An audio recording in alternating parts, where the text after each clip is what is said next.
अक्कलकोटमध्ये किराणा दुकानावर अन्न व औषध प्रशासनाचा छापा, 66,000चा गुटखा जप्त.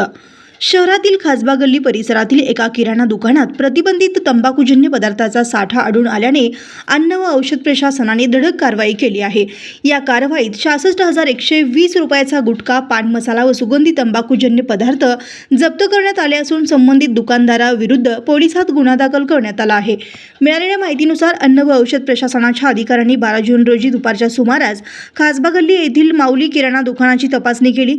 तपासणी दरम्यान राज्य शासनाने विक्रीस बंदी घातलेल्या विविध प्रकाराचा गुटखा, पान मसाला व सुगंधी तंबाखूजन्य पदार्थाचा साठा दुकानात आढळून आला. या प्रकरणी अन्न व औषध प्रशासनाच्या सहाय्यक आयुक्त कार्यालयातील उत्कर्षा मुकुंद एखंडे यांनी अक्कलकोट उत्तर पोलीस ठाण्यात फिर्याद दिली. त्यानुसार आप्पासाहेब ग्यानबा धुमाळ, वय वर्ष 55, राहता खासबा गल्ली, अक्कलकोट याच्याविरुद्ध गुन्हा नोंद करण्यात आला असून पुढील तपास सुरू आहे.